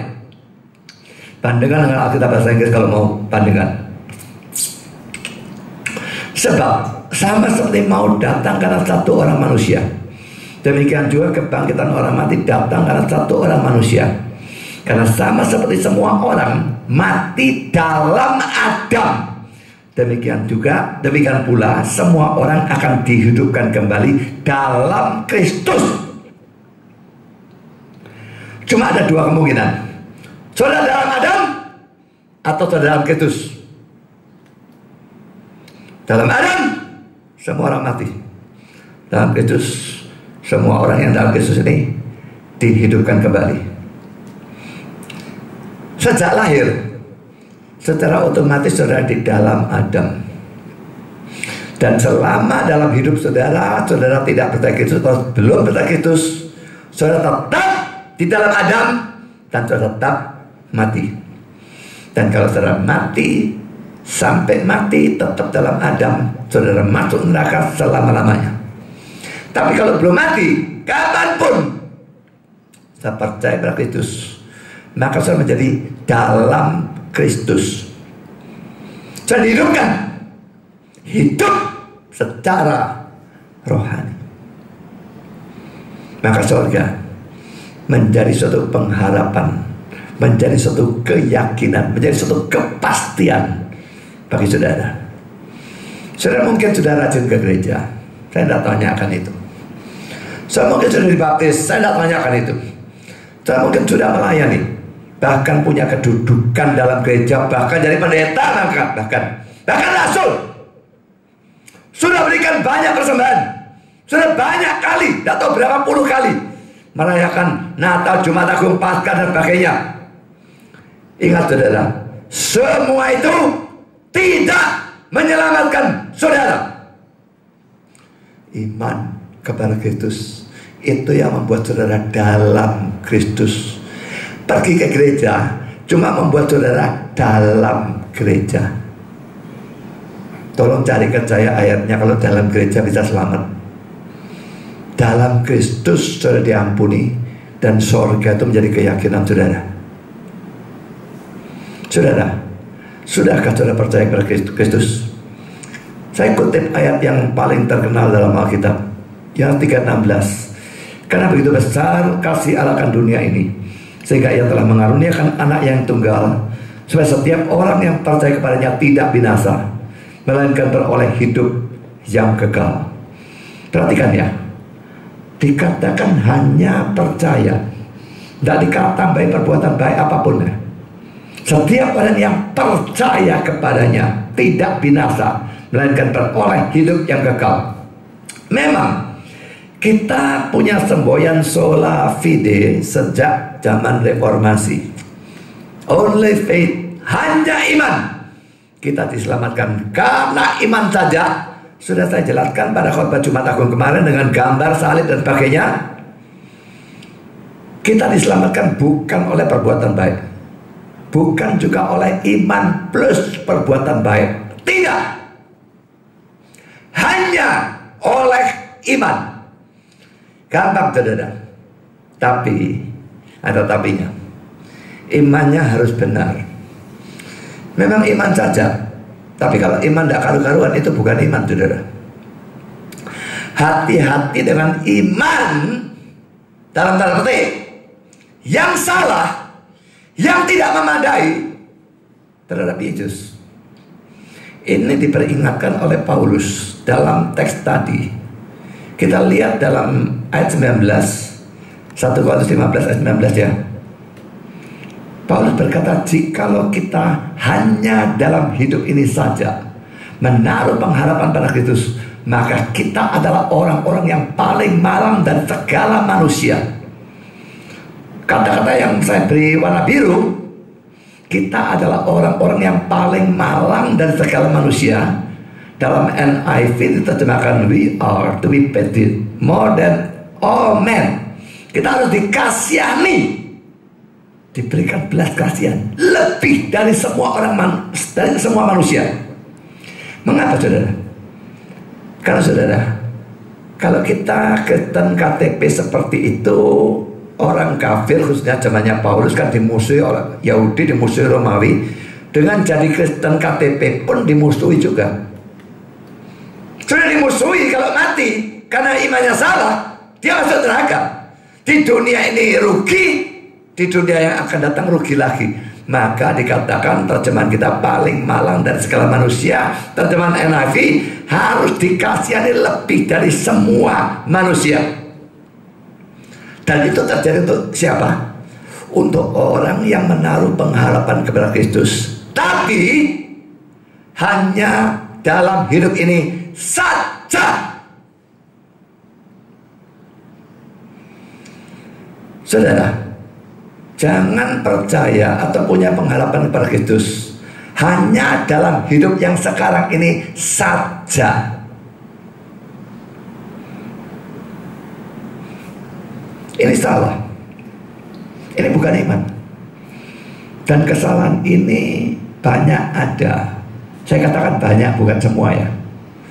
Tapi banyak ada, sangat banyak bahkan dalam kalangan Pentakosta dan karismatik.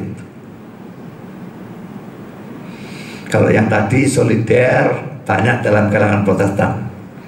Saya bukan ingin jelekkan yang manapun. Protestan, saya sikat sendiri. Kalau salah dalam kelompok saya serang kelompok saya. Salah dalam kelompok lain, saya serang kelompok lain.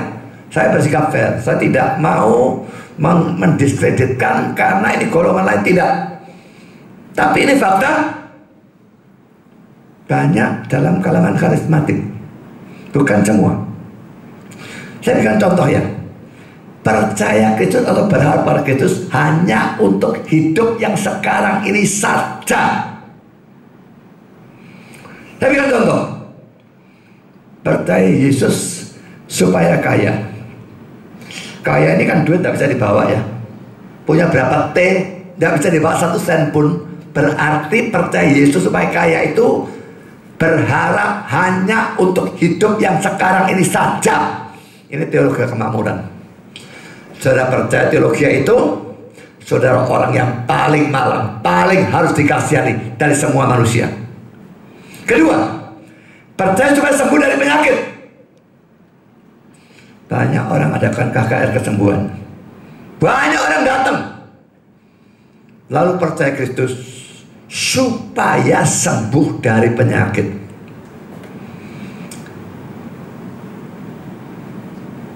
Sembuh dari penyakit itu di dunia ini saja, saudara. Saudara masuk neraka di sana sakitnya bukan main. Ini iman yang salah. Percaya untuk sekarang ini saja. Kalau yang tadi nomor 1 teologi kemakmuran, mungkin ini bisa disebut teologi seger waras begitu ya. Saya buat istilah baru. Yang ketiga, percaya Yesus supaya bebas dari problem. Saudara, banyak orang percaya Kristus supaya hidupnya lancar. Saya pernah jadi komandan counselor pada waktu Pak Tom mengadakan KKR di Tambak Sari. Dan sebagai komandan counselor, saya juga mengkounsel orang-orang yang di call lalu maju ke depan. Dan saya ingat saya mengkounsel orang, saya langsung tanya, nomor 1 saya tanya, kenapa lagi maju ke depan? Saya mau toko saya laris, gak kudu nguampleng ya, kudu tak tabur ke saya. Altar call-nya Pak Tong tidak pernah bicara soal problem beres. Dia call orang yang maju, yang mau percaya dan terima Kristus. Bukan salah Pak Tong. Salah kuping dia dan otak dia yang idiot. Maju supaya tokonya laris. Kak kudu ngamuk. Tapi saudara, orang Kristen yang seperti itu banyak. Karena dijanjikan dari mimbar, percaya Kristus, taat Dia, berikan perpuluhan, bebas dari segala problem. Mereka percaya Kristus supaya bebas dari problem. Saya berikan nama, ini teologi jalan mulus. Laki-laki saya buat istilah sendiri. Saudara adalah orang yang paling malang dan paling perlu dikasihani dari semua manusia kalau saudara ikut teologi ini. Yang keempat, percaya Yesus supaya bebas dari penderitaan. Laki-laki saudara ini ajaran banyak soal semua dengan teologi kemakmuran ya. Tidak ada penyakit, tidak ada problem, tidak ada penderitaan, tapi semua sama, arahnya sama. Satu urusan duit, tapi pokoknya ikut Kristus itu enak. Ada enaknya ya, tapi kalau enak dok, saudara mimpi. Mau ikut siapa? Tidak ada lah. Ikut Kristus ada enaknya, ada damai, ada sukacita, ada persekutuan dengan Dia dan sebagainya. Ada berkat-berkat Tuhan, tapi penderitaannya banyak. Lihat hidupnya Paulus, penderitaannya luar biasa banyaknya. Ikut Kristus dengan sungguh-sungguh, makin sungguh-sungguh makin banyak penderitaan. Tapi mereka bilang, ikut Kristus, semua problem beres, lancar semua, tidak ada penderitaan. Ini sama saudara, teologi jalan mulus lagi. Dan lalu sekarang pada masa COVID-19 atau wabah virus corona ini, ada lagi yang mengajarkan percaya Yesus supaya tidak kena COVID-19. Mungkin memang ditambahi minyak urapan lah, harus ini, harus itu, saya tidak tahu apa saja. Tapi pokoknya dijanjikan tidak kena. Saudara, ini laki-laki percaya Kristus hanya untuk hidup yang sekarang ini. Dan semua ini salah sama sekali. Pertama, karena Tuhan tidak pernah menjanjikan yang manapun dari 5 poin di atas. Saya berani debat dan saya tantang debat. Mau debat terbuka, debat Facebook sesukanya, dengan siapapun yang percaya untuk mengajarkan yang manapun dari 5 poin ini. Karena saya yakin Tuhan tidak pernah janjikan seperti ini. Ini orang-orang tolol itu ya. Kalau lihat Yesus sembuhkan orang sakit, maka dia pikir, oh Yesus selalu sembuhkan orang sakit. Memang ada kasus dalam Alkitab, banyak orang sakit Yesus sembuhkan semua, tapi tidak selalu kasusnya demikian. Kasus di kolam Bethesda misalnya, ada banyak orang Yesus cuma sembuhkan 1 orang yang lumpuh itu, yang lain tidak. Ada banyak kali Yesus tidak sembuhkan. Paulus duri dalam daging itu penyakit, saudara. Apakah dia disembuhkan? Tidak. Timotius punya problem pencernaan. Paulus bilang, tambahkan anggur sedikit pada makananmu karena pencernaanmu terganggu. Kenapa dia tidak tumpang tangan sembuh? Karena memang tidak ada janji bahwa semua penyakit sembuh. Hati-hati melihat suatu teks Alkitab yang bentuknya cerita. Kalau cerita tidak boleh dijadikan hukum atau rumus. Kalau semua cerita dan sejarah dijadikan rumus, cilaka, saudara. Lazarus bangkit setelah mati 4 hari. Kalau itu jadi rumus, kosong itu kembang kuning, saudara. Semua kita mati 4 hari bangkit, gak masuk surga, cilaka.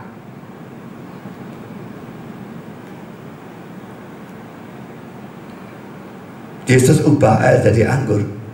Kalau semua kita setiap minum air jadi anggur, yang alergi anggur mati, saudara. Petrus bisa jalan di atas air. Coba Yang percaya itu imani. Coba jalan no. Nyebrang Suramadu, tidak usah jauh-jauh. Saya tak naik mobil deh, jembatan saudara jalan no. Saya mau lihat. Kalau Stephen Tong nantang, ajakan KKR kesembuhan.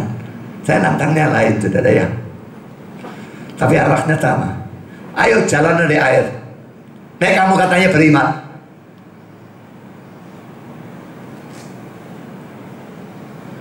Petrus jalan di atas air atas perintah Yesus, dan perintah itu tidak berlaku umum. Itu pun imannya goncang, dia tenggelam. Untungnya Yesus masih berbelas kasihan, ditolong. Apalagi saudara tadi kasih perintah. Beriman itu mesti ada alasan, landasan, dan landasannya firman. Tidak ada landasan, beriman itu bukan beriman. Tuhan tidak pernah janji yang manapun dari 5 poin di atas. Kedua, ini salah karena kalau saudara percaya ini, saudara hanya berharap pada Kristus untuk hidup ini saja, maka saudara adalah orang-orang yang paling malang, paling harus dikasihani dari semua orang di dunia ini. Jadi saudara, mau percaya pada Kristus, berharap pada Kristus, harus percaya dan berharap secara benar. Percaya Kristus, berharap pada Kristus, terutama dan di atas segala-galanya untuk hidup yang akan datang. Kalau ini sudah beres, percaya untuk hidup ini, bahwa dia bisa menolong, bisa memberikan damai, dan bisa mendamaikan kita dalam gegeran atau apa, boleh. Tetapi jangan ini tidak ada. Jadi kalau dalam hidup ini saja, ini tidak ada kata saja itu. Tapi kalau ini beres, untuk hidup yang akan datang beres, kita sudah yakin masuk surga, beres, maka percaya Kristus untuk dunia ini. Tapi bukan percaya yang tidak ada dasar Alkitab ya. Percaya 5 poin tadi itu gila tetap. Tapi iman kepada Kristus memang ada gunanya untuk hidup sekarang maupun yang akan datang. Bereskan yang akan datang dulu saudara. Kalau ini sudah beres, baru beriman kepada Kristus untuk hidup yang sekarang. Itu pun tetap harus ada landasan firman, baru beriman. Kita kembali pada Yohanes 3:16.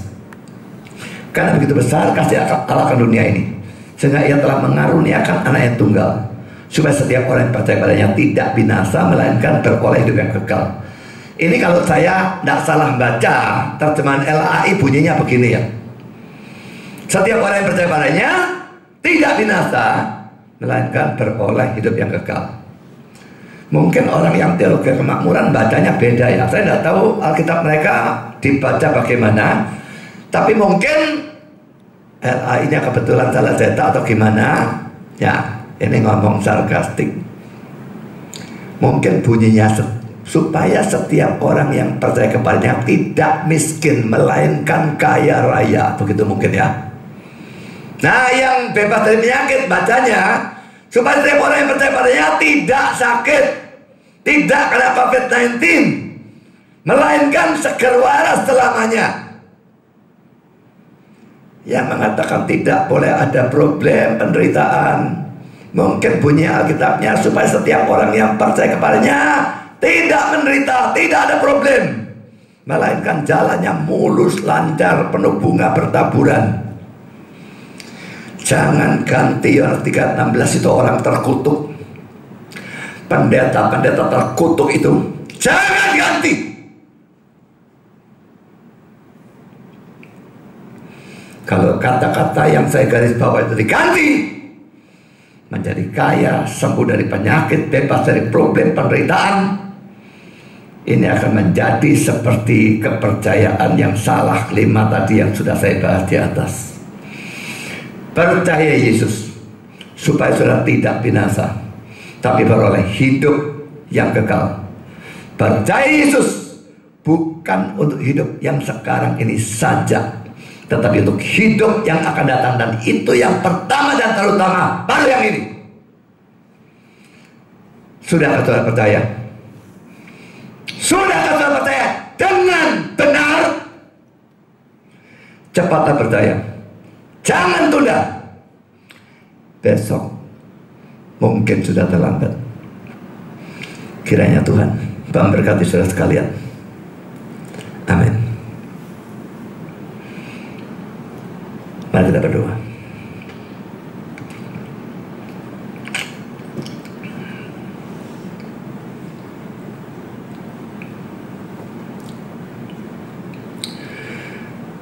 Bapa di surga, terima kasih bahwa Engkau sedang membimbing dalam acara firman, baik bagi hamba-Mu dalam memberitakan maupun kami dalam mendengar. Kami secara khusus berdoa, kalau ada orang-orang yang belum percaya, tolong mereka bisa percaya. Kalau ada orang yang percaya tapi percaya secara salah, tolong mereka bisa diluruskan dan dibenarkan, sehingga semua bisa diselamatkan. Dan bagi kami yang sudah percaya dan percaya dengan benar, biarlah kami diteguhkan. Kami bisa percaya dengan benar bukan karena kami lebih baik dari orang lain, tapi karena anugerah Tuhan. Karena biarlah kami bersyukur dan muji Engkau. Dan juga biarlah kami semua mau memberitakan berita ini kepada orang-orang lain, supaya lebih banyak orang bisa percaya dan percaya dengan benar, dan dengan demikian mempunyai pengharapan di dalam Kristus. Terima kasih Bapa, dalam nama Yesus kami berdoa. Amin. Saya berikan sedikit